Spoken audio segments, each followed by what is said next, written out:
Okay, thank you. So we're waiting a moment for these beautiful tech people. Um, but in the interim, I'd like to thank Johanna and Tarane, Janine and Chelsea for that lovely introduction, Derek and tech staff, who always are my best friends at these types of events.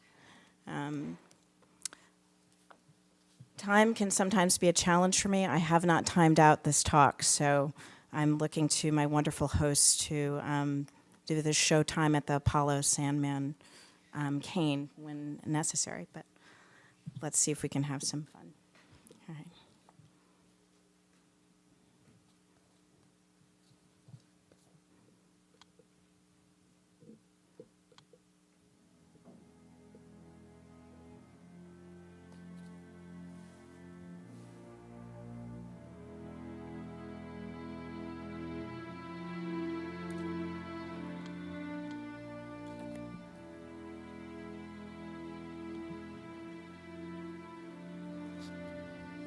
We have been up all night, out on the open road for years, decades, generations, driving the interstates with you in search of that thing you lost but never had, in search of the whole self, the heroic self, the self who longs for the chance to show F. Murray Abraham what kind of poetic grist you're made of, the self that will ride, freewheeling like a great folk trickster, all the way to the outskirts of that weird old America, leaving bitter, knocked-up girlfriends sulking in their flats, leaving white-collar madmen agonizing over their own stultifying repression, leaving the death trap of your big city bohemian scene, or maybe your small-minded small town nowhere, for the oceanic sublime state of suspension into which free-fallen Tom soared, one of the legions of men in motion, cutting loose, as Simon Reynolds and Joy Press remind in their classic tome, The Sex Revolts, and breaking free from the sterility of the woman's world. We have roamed the earth and rambled on with you, reveled in the libidinous pleasures of you singing your song, strapping our legs around your beautiful machine and giving ourselves over to the rhapsodic exultation of your motion, agreeing sometimes begrudgingly to let your nomadicism, estrangement, and flight stand in for ours, consenting to the coronation of motor-laden kings of the civil rights highway who picked up and remixed the Terraplane blues, still promising to get under our hood and check our oil, but with a new kind of euphoric velocity, aspiration, and intent that pushed us towards the promised land, as critic Rip Lehman reminds us of Chuck Berry. And while we know that the mobile men who've dominated our imaginary across the modern century were not alone, they were matched, to be sure, in wit and innuendo by the likes of the itinerant Bessie, who relished the role of the hobo in her Young Gal Blues phase, and the blink or you'll miss 'em novelty acts like Cleo Gibson and her ode to Ford engine movement hips. We also know that the secret history of women who long, like Beck in The Morning Dawn, to move away from this place in the form of a disturbance, to surrender to being carried away like Bay on a surfboard, or another vehicle all their very own, are far less likely to capture the hearts of rock and roll mythmakers who remain forever smitten with that most iconic of figures, the outlaw rebel runner, Rolling Stone patriarch or prodigal son, perpetually in flight. I yearn instead to know more about those tales of black women musicians who drive or ride, fast or slow, who set things off, and who steer us with their own intrepid conviction and desire into the dusk as well as the dawn, into a pop universe where cars might serve a counter-purpose to that which cultural studies scholar Paul Gilroy has so famously lamented as symbols of black unfreedom, as integral to the privatization.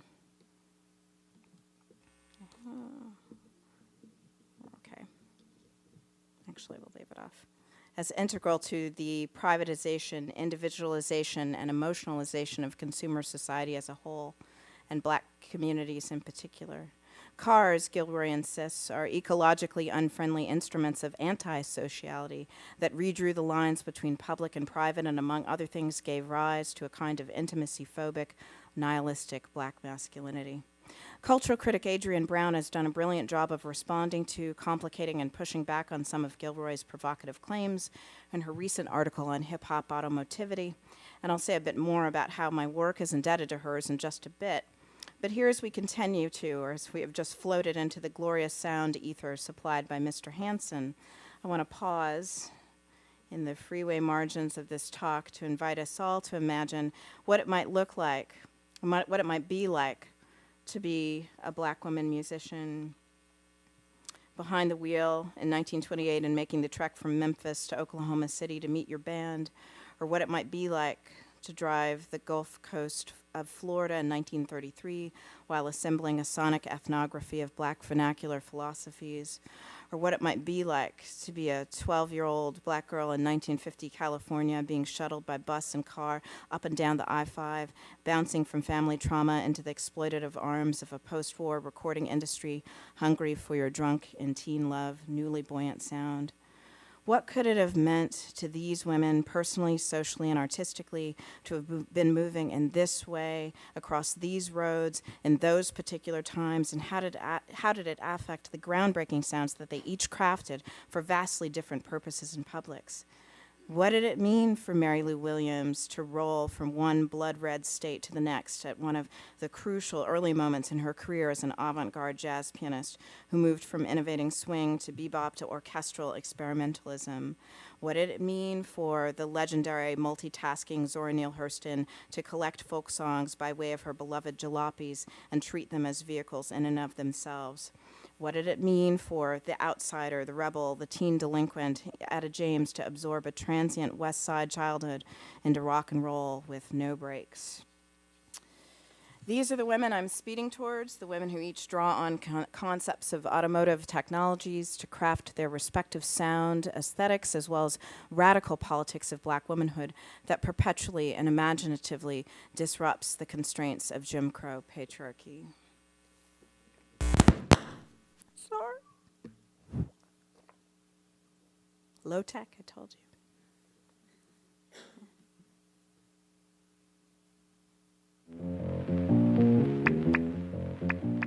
So let's take the genius jazz pianist and composer Mary Lou Williams at her word when she says, "I get my inspiration from modern things." According to black feminist scholar Farrah Griffin in her majestic new book, Harlem Nocturne, Williams counted the New York City subway as one of her artistic incubators where musical ideas and sounds were delivered to her while in transit. She was known by the time she had reached her 30s and achieved great prominence and influence in the 1940s Harlem jazz world as the kind of daringly spontaneous artist who could emerge from the underground, arriving at the club with the complete arrangement worked out, resulting in a train anthem like 8th Avenue Express to rival the Duke's love letter to public transit. But what we might consider is the extent to which other forms of modern transport animated Williams' craft at a much earlier age and in a drastically different place, out on the dirt roads between Memphis and Oklahoma City as she traveled with mother-in-law and friend from one set of gigs to the next, as she would innovate and ride the wave of swing and the boogie-woogie next big thing with her then band Andy Kirk and the Dark Clouds of Joy. Mary Lou Williams, born Mary Elfrida Scruggs in 1910, Atlanta, Georgia, but raised in Pittsburgh, Pennsylvania, where she showed signs of singular, clairvoyant musical talent as a toddler, laying down rhythms on the family's reed organ while accompanying her mother, rolling as a tween with her loving stepfather to juke joints where she studied the moves of Lovey Austin and Ma Rainey, revealing her gift of perfect pitch by high school and taking to the Chitlin circuit by her teens. From her earliest years, Mary Lou Williams was on the move, independent, alone, but not lonely, as Griffin puts it. She knew solitude, welcomed it, and the gifts it bore. She welcomed the rare chance to hear her own thoughts before the city stirred, once she settled in Harlem for the most of the 40s. But long before she became the grande dame whose uptown apartment served as the gathering ground for the likes of Duke and Diz and Monk and numerous others, she was an 18-year-old member of Andy Kirk's swing ensemble, newly married to fellow musician and bandmate John Williams, and accustomed from her years on the TOBA to the blues people itineracy of a band on the run. With all that under her belt, plus a dose of youthful north of the Mason-Dixon line naivete, she stared at the perils of Depression-era apartheid America back in the face with a startling insouciance that inevitably put her in danger on multiple occasions. As biographer Tammy Kernodle describes it, Williams, during her heady early years of touring, was prone to forgetting how blacks were expected to act in the segregated South, from falling asleep on a streetcar in Memphis, where she and her Kirk's band had set up shop for several months in 1928, and failing to make way for white passengers, to gigging in roadhouses where patrons threatened to lynch her and a superfan plotted to kidnap her. Against this outrageously volatile backdrop, our woman at the piano nonetheless took to the road in one of the most thrilling first-person accounts of a black female musician behind the wheel that we have for the record. From her epic Melody Maker interview sessions published in 1954, Williams matter-of-factly carries us with her on the journey from here to there. Quote, I worked off the outstanding engagements, then set out to join John in Oklahoma City, 700 hard miles away. He had left our Chevrolet for me to make the journey in, and with John's mother and a friend, I hit the highway. The Chev wasn't much of a short to look at. It looked like a red bathtub, in fact, but ran like one of those streamlined engines on the Pennsylvania Railroad and was the craziest for wear and tear. Unfortunately, we had miles of dirt and turtleback roads to travel, and these excuses for highways were studded with sharp stones. To top all, it was August and hot as a young girl's doogie. Every 40 or 50 miles, we stopped to change tires or clean out the carburetor. As my passengers were strictly non-drivers and non-fixers, I was in sole command. We got along somehow, and after what seemed like weeks of blowouts and fuel trouble, we fell into Oklahoma City.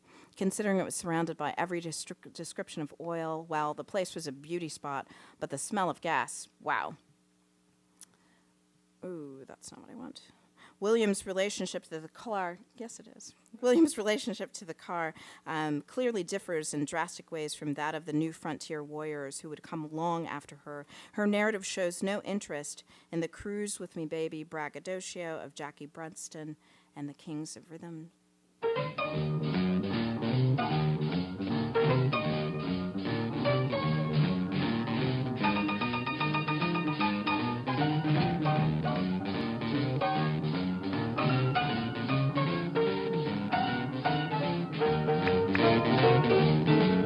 Women have heard of jalopies, you've heard the noise they make, but let me introduce my new Rocket 88. Yes, it's straight, just one way. Everybody likes my Rocket 88. Baby, we'll ride in style, moving all along.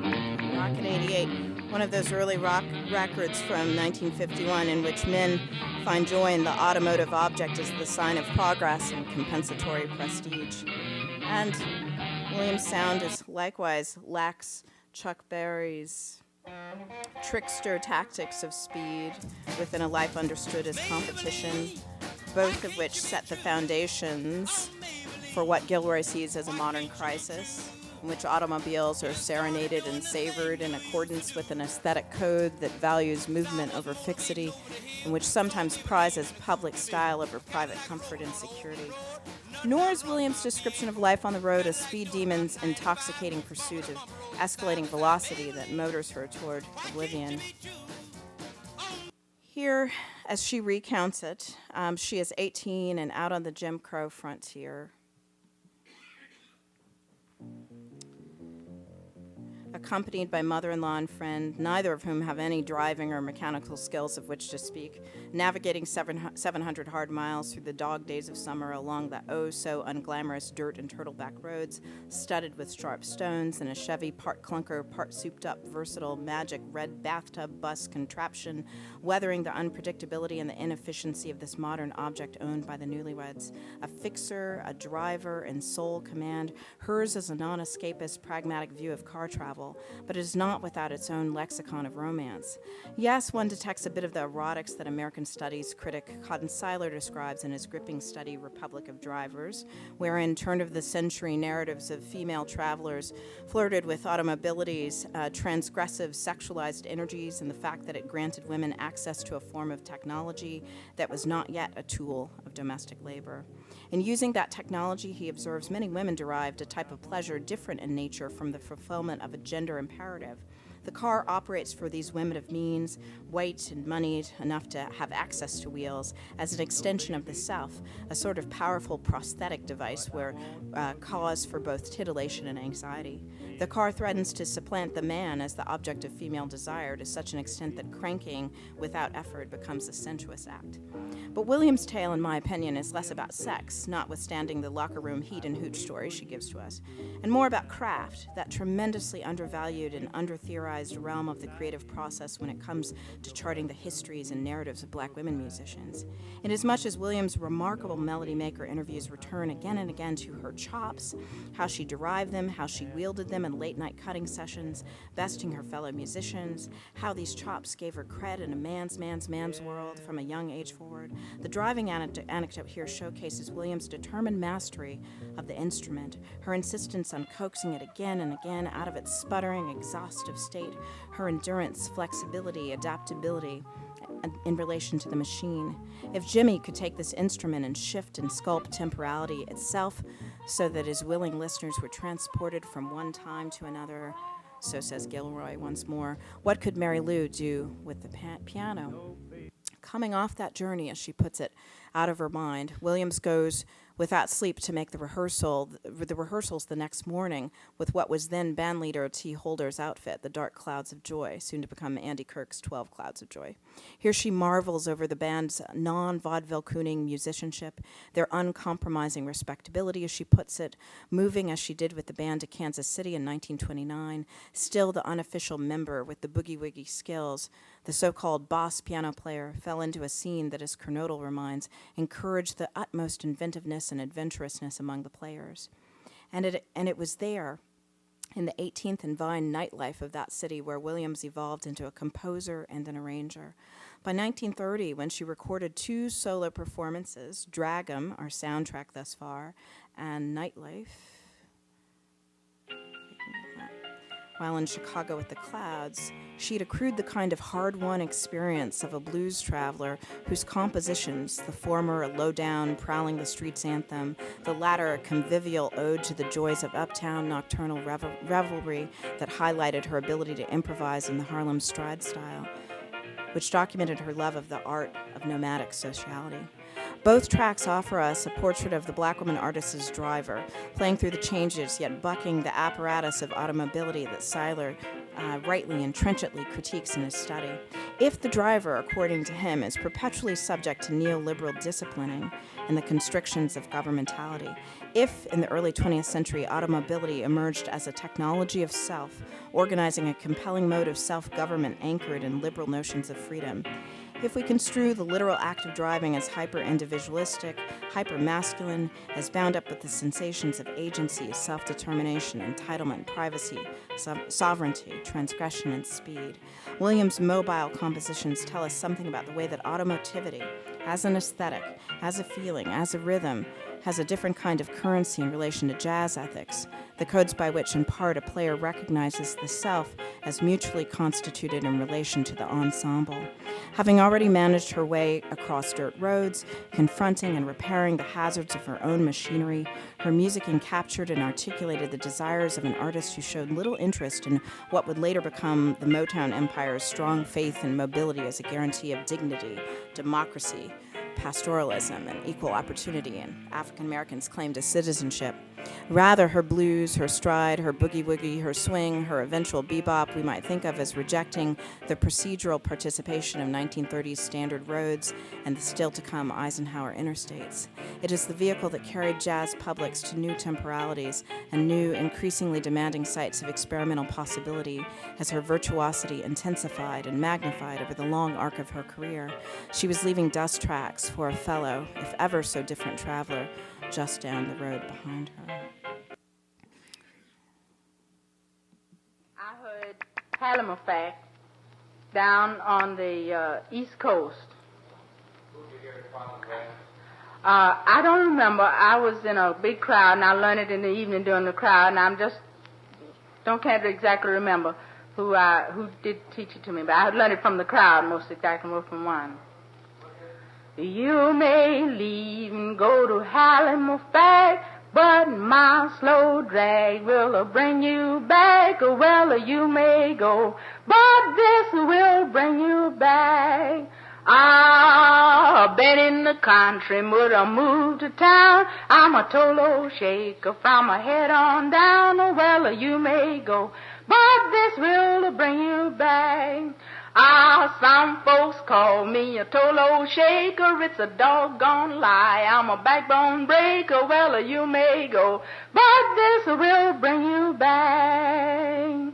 Oh, you like my peaches, but you don't like me. Don't you like my peaches? Don't you shake my tree? Oh, well, you may go, but this will bring you back. A hoodoo, a hoodoo, a hoodoo whacking. My heels all popping and my toenails cracking. Well, you may go, but this will bring you back. The car is like the old school phonograph and trailblazer Zora Neale Hurston's ethnographic tool bag, as African American studies critic Sonnet Retman brilliantly reveals to us in her tremendous study of Depression-era documentarian practices and the politics of the folk.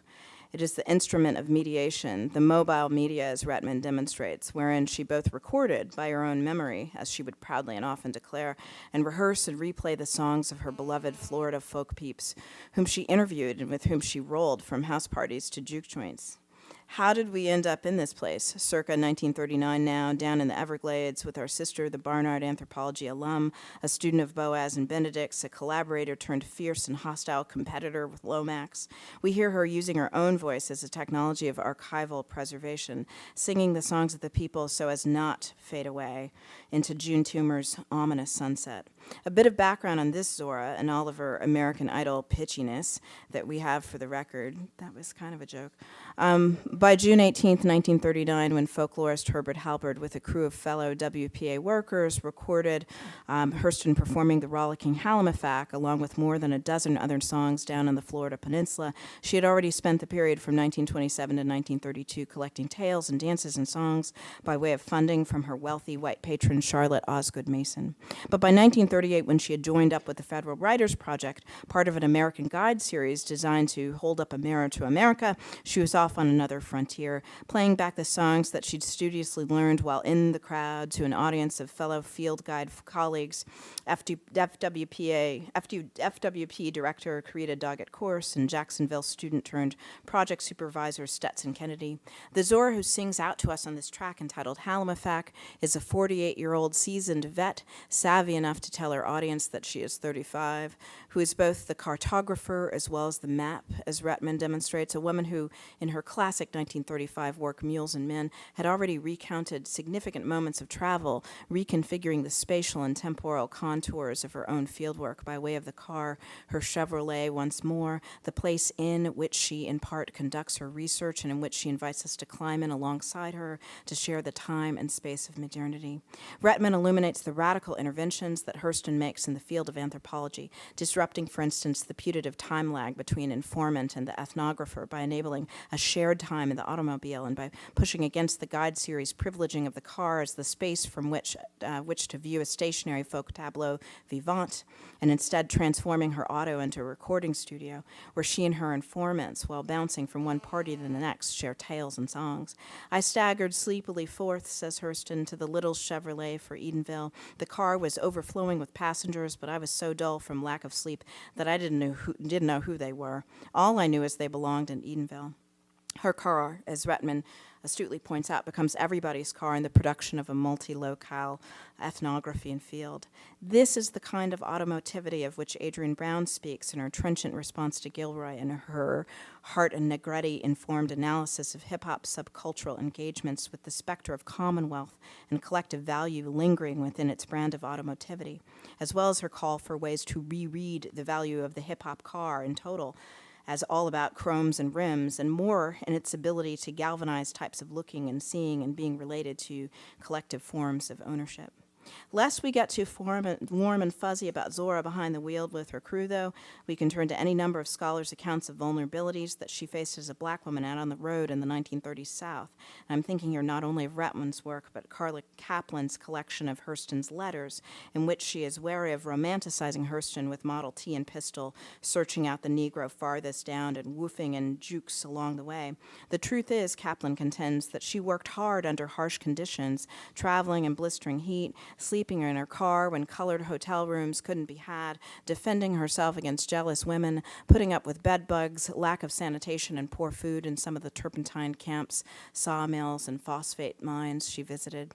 Yet in spite of these perils, we might still think of the cultural modes of expression opened up by Zora's Commonwealth car, as Brown might refer to it, operating as a kind of engine of modernity for the songs themselves, inasmuch as they provided the framework for the reordering of time and space and community. The Commonwealth car shapes and informs the aesthetics that she brings to bear on the performance of a song like Hallam-a-Fack. If we get it again. On the East Coast. In which we hear the second soprano represent a communal vocal experience as a solo singer, as voice theorist Marty Newland describes it. The songs are the cars that she drives and carries us into the imagined cartographies of places like Hallam-a-Fack, where black migrants work out the politics of longing and playful pleasure, togetherness and dislocation as her vocal wheels keep turning. Hurston's rendition of Hallam-a-Fack encapsulates the oscillating Zora, the woman who was both of and in the crowd, as well as whimsically positioned outside of it. Reveling in the taunt, sass, and innuendo of this juke song's chorus, "You may go, but this will bring you back," she inhabits the playful, hoodoo, hoodoo, hoodoo, and the flirtatious energy of the tune, while also wistfully stretching out the song's melancholic lyrics. "You may go, but this will bring you back." Lyrics that signal lapsed love, abrupt departures, and the sting of abandonment. As the twin depressions of the Great Migration and the Depression continued on through the 30s, songs like Hallam-a-Fack captured the entwined sounds of collective play and individual despair, as well as steely determination in the face of turbulent change. We are in the new Negro time of the song and the self, with wheels turning round and rolling us forward into post-war America and black girl youth rock rebellion defiantly on the road. I just get in the crowd with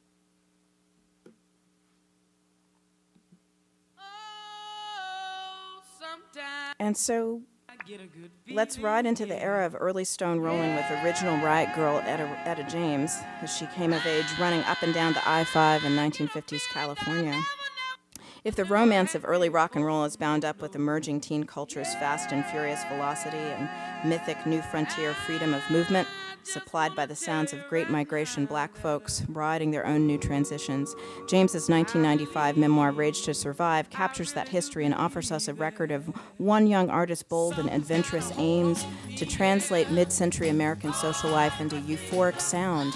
Having survived a childhood of dislocation and itineracy in Los Angeles and San Francisco, James looked to the gut bucket blues of a different era and region and fused those aesthetics with a West Coast black optimism that drew on the futurity of the automotive symbolism. The mythic circumstances of her own origins shape the grist of James's mobile ambitions and dreams in the memoir narrative, which gives us one of the richest and most vivid accounts of a rebellious modern black woman's voice shaped by movement, region, cultural memory, and radical subcultural identifications. Born James Otto Hawkins to a mystery lady of the night who had exquisite taste in jazz, our queen of early rock and roll recounts how it was Uncle James who told me about the night I was born, driving Dorothy, her mother, to the hospital. His raggedy old car didn't have brakes. He had to ride around and around in circles until the car slowed down, says James. Hey, that could be the story of my life. No brakes. Hers is a story of momentum in spite of uncertainty, life in a suitcase, nearly literally as an infant during those first months of her life when her aunt and uncle were traveling up and down California with baby Etta in tow, staying in hotels that forbid infants and putting her to sleep in a drawer. They said I was fixated on jukeboxes, James recalls.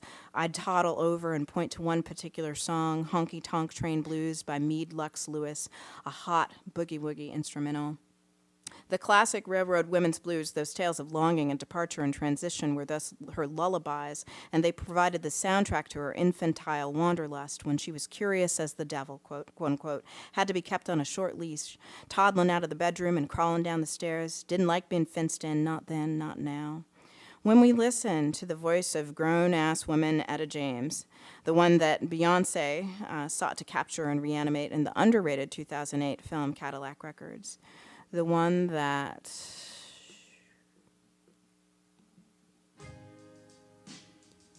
Beyonce sought to capture, that remains so indelibly linked to early rock and roll chess records, we might recognize that thick history of itinerancy coursing through her phrasings and propelling the sound of unbridled desire, angst, and affective power. It is a voice that she crafted out of her own motion as well as that of her own absent mother Dorothy, the woman James describes as the glamour queen who in her young years slipped out of her life as mysteriously as she slipped in, off into the dark night, going places I wanted to go, seeing people I wanted to see, living a life I could only imagine was wonderful and dangerous and reserved for the elite. We hear her reaching for that place of the forbidden maternal in 1960's All I Could Do Was Cry. Morphing into 22-year-old Etta, a vocalist who balances tempered, elegant, and prideful pacing with a simmering, slow-building agony and despair. Towards the end of her performance, we hear her flexing skills she picked up from queer mentors like the Secret Angel, she calls him in her church choir, Professor Hines, as well as road buddy musicians like Filthy Funky Johnny Watson. Both were men who exhibited range, control, and powerful feelings, big gestures, huge drama, a high display of emotion, the full spectrum of where a voice might go. She was crafting a sound of 1950s and 60s black women's musicality informed then by queer gospel, masculinist blues, women vocal legends, Billy, Dinah, and it was a kind of musicking both rooted in and insurgently differentiating itself from history. In those early youthful years in Los Angeles and San Francisco, James was, for instance, self-consciously aware of how her passion for the low-down blues, the raw blues of the distant Jim Crow South, set her apart from the aspiration of her mother's West Coast migrant generation. Whisked first by her mother on a bus and then her Uncle Frank in a car when she and her mother were evicted from the bus, up to San Francisco at the age of 12, she embraced a self-described tomboy swagger, juvenile delinquency, and girl gang culture to manage what she read as the grime and crime of her Fillmore district surroundings. She needed a sound to accompany her night moves, a sloppy, sexy, transgressive gut bucket blues to counter her mother's love of jazz, which represented discipline, being exactly in tune, working out complex harmonies and subtle rhythms. I was a newborn teenager, she tells us, stealing costume jewelry from J.J. Newberry's, selling it to the corner candy store owner and buying blues records, the devilish sounds of Guitar Slim and others. The rhythm was all over me, James explains euphorically, a new spirit coming on. Raw blues performance was a means to rejecting the seemingly assimilationist impulses of the older generation. It provided James with a way to assert a retro-regional allegiance, a kind of anti-migration uplift stance that idealized the sounds of the dirty South over new urban California cool jazz promise. I'm going to skip through some of the discussion of girl groups and James's work and the Creolettes, an early girl group in 1953, but to give you a taste of the sound of early rock and roll and a kind of youthful black women's sociality, we can play a little bit of Roll With Me, Henry, which was her first hit from 1953, and then I'll wrap up very quickly.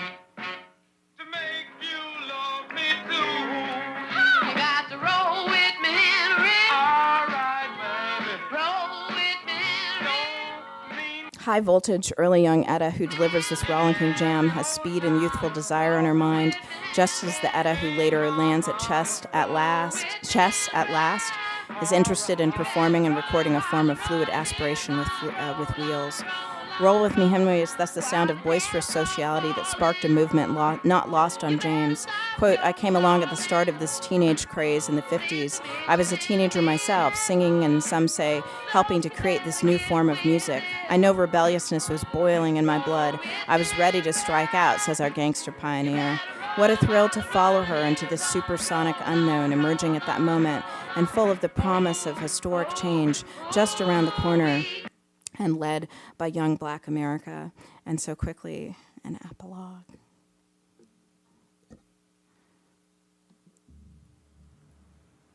And so In the here and now, let's roll elsewhere, leaving behind the lasting rumors of Diana Ross trying to mow down one of the Marvelettes in a parking lot back in the day on the Motor City Review. Cruising instead in the love machine of Aretha's infinitely erotic pink Cadillac Jouissance, in the Mercedes-Benz in which Perry Reed, a.k.a. Pebbles, beckoned us to ride, in the fast car that transports Tracy Chapman and Lover away from the slow violence of Reaganomics America's unemployment and nowhere jobs, into the millennium. We all know this video.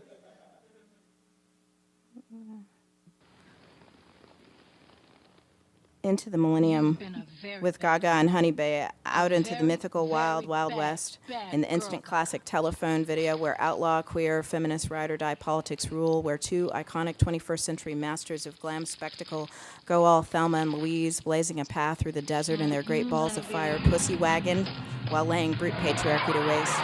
I want to end with that moment in 2010 when we were reminded of the delicious danger, power, and possibility of women rather than Jesus, as Carrie Underwood would have it, taking the wheel and simultaneously driving the beat of pop musicality. Queen Bey and Lady G's diva dominatrix embrace of the automobile as a tool of escapology, as a love nest, and as a hard, shiny prop that contrasts with their goth Daughters of the Dust finery, paved a seemingly open pop cultural road for the notorious MIA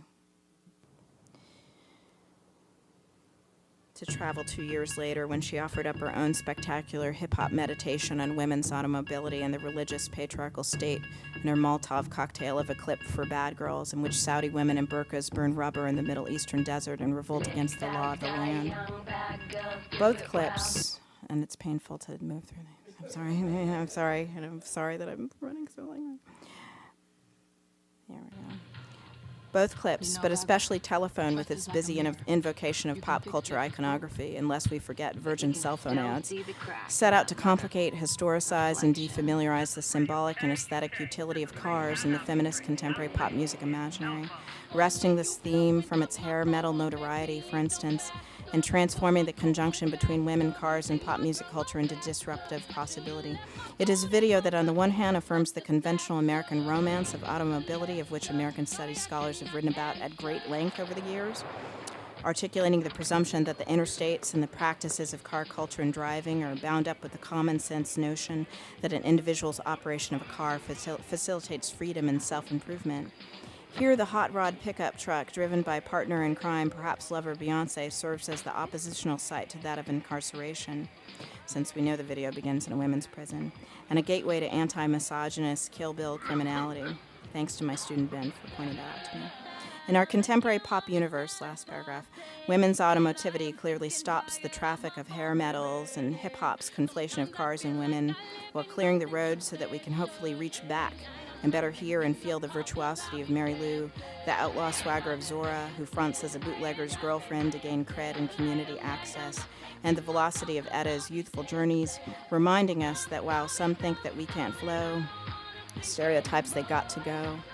Finally then, as their wagon rides into the sunset, one can only hope that Gaga and Bey are driving us not, in this case, back to the future, but back to the past of these women who laid out the maps of the still not here yet utopic other world, to cite the late great queer theorist Jose Munoz. If anything, they are the ones who keep throwing us the keys to black radical freedom. Time now to grab those keys and go out for a spin. Thank you.